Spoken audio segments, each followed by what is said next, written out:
അതായത് ഇപ്പോൾ നമ്മൾ ഈ സെർച്ച് ഓപ്പറേഷൻസിൻ്റെ അവസാന ഘട്ടത്തിലേക്ക് കിടക്കുകയാണ്. ലാൻഡ് ഏരിയാസ് നമ്മൾ ഓൾമോസ്റ്റ് സെർച്ച് ചെയ്ത് സ്കാൻ ചെയ്ത് കഴിഞ്ഞിട്ടുണ്ട് പറ്റാവുന്ന ഏരിയയിലൊക്കെ. ഇനി ലാൻഡ് ഏരിയയിൽ ബാക്കിയുള്ള സ്ഥലം എന്ന് പറയുന്നത് ഒരു 50 മീറ്ററോളം ഡെപ്തുള്ള മഡ് ഏരിയ കവർ ചെയ്യുക എന്നുള്ളതാണ്. അത് ഡ്രൈ ആയാൽ മാത്രം നമുക്ക് ഇറങ്ങാൻ, മെഷീനറി ഇറങ്ങത്തില്ല, ആൾക്കാർക്ക് ഇറങ്ങാൻ പറ്റത്തില്ല. എന്നാലും നമുക്ക് ഏറെക്കുറെ നമ്മുടെ ബാക്കിയുള്ള നമ്മൾ എക്സ്പെക്ട് ചെയ്യുന്ന എല്ലാ ഏരിയാസ് നമ്മൾ കവർ ചെയ്തിട്ടുണ്ട്. ലാൻഡ് ഏരിയയിൽ ഇന്നലെയും ബോഡി കിട്ടിയത് വില്ലേജ് അട്ടമല വില്ലേജ് ഏരിയയിൽ നിന്നാണ്. അവിടെ ഇന്നും നമ്മൾ മെഷീനറി വെച്ച് നോക്കുന്നുണ്ട്. ആ ഏരിയയിൽ കൂടുതൽ ബോഡി കിട്ടും എന്നുള്ള ഒരു പ്രതീക്ഷ നമുക്കുണ്ട്.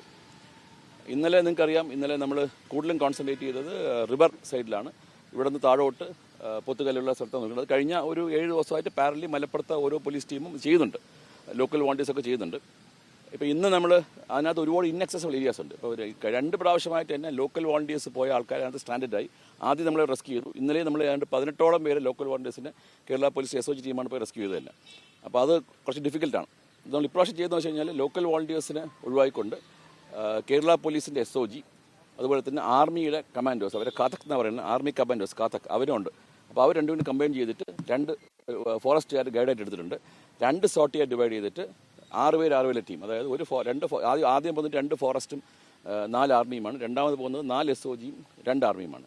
എന്നിട്ട് ഇവർ നമ്മൾ ഉദ്ദേശിക്കുന്നത്, ഇന്നലെ നമ്മൾ അറിയാം, സൂചിപ്പാറ വാട്ടർഫോൾസ് താഴത്തോട്ട് ശാന്തമ്പാറയിൽ നിന്നാണ് ആ ഭാഗത്ത് നിന്ന് ബോഡി കിട്ടിയത്.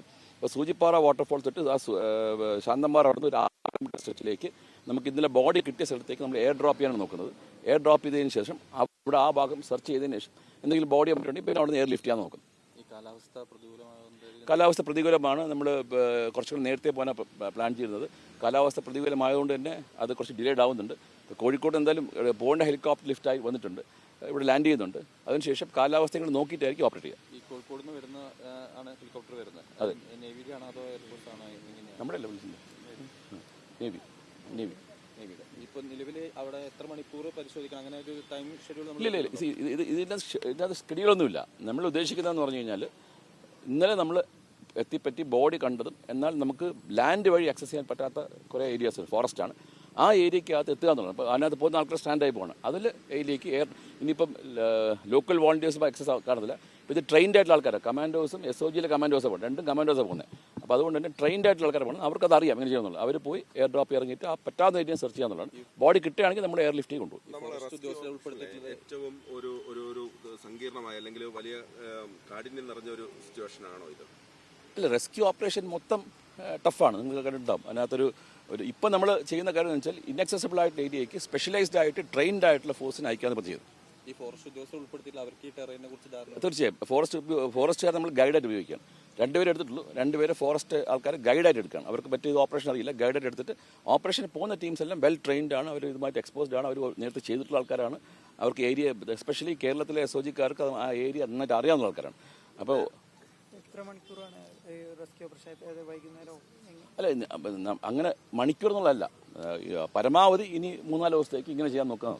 നേരത്തെ അവിടെ രക്ഷാദൗത്യത്തിന് പോയിരുന്ന സന്നദ്ധ പ്രവർത്തകർ, അവിടെ കുടുങ്ങിപ്പോയിരുന്ന ആളുകളൊക്കെ പറഞ്ഞിരുന്നത് അവിടെ അതിനകത്ത് മൃതദേഹങ്ങളും അതിന് ശരീരഭാഗങ്ങളും ഒക്കെ ഉണ്ട് എന്നുള്ളതാണ്. അപ്പോൾ നമ്മൾ അതിൻ്റെ ഒരു ഓപ്പറേഷൻ ഓരോ സ്ഥലത്ത് നിന്ന് പിക്ക് ചെയ്യണം, അതല്ലെങ്കിൽ എല്ലാം ഒരുമിച്ച് അങ്ങനെ ലഭിച്ചാൽ ഒരു സ്ഥലത്ത് നിന്ന് പിന്നീട് എയർ ലിഫ്റ്റ് ചെയ്യാനുള്ള സംവിധാനം. ഇന്നലെ പോയ സ്ഥലത്ത് നിന്നാണ് നമുക്ക് ഒരു ബോഡിയും കിട്ടി. രണ്ടാമത്തെ ബോഡി കിട്ടി. പക്ഷേ രണ്ടാമത്തെ ബോഡി നമുക്ക് റിട്രീവ് ചെയ്യാൻ പറ്റില്ല, പാറയുടെ ഇടയിലാണ്. അതുകൊണ്ട് അതിൻ്റെ ബോഡിയുടെ പാർട്ട് മാത്രം സാമ്പിൾ എടുത്ത് നമ്മൾ ആ ബോഡി അവിടെ ക്രിമേറ്റ് ചെയ്തു. ആ ഭാഗത്ത് ഒരുപക്ഷെ കൂടുതൽ ബോഡി കാണാൻ സാധ്യതയുണ്ടെന്നുകൊണ്ടാണ് ആ ബോഡി ആ ഏരിയ കോൺസെൻട്രേറ്റ് ചെയ്യുന്നത്.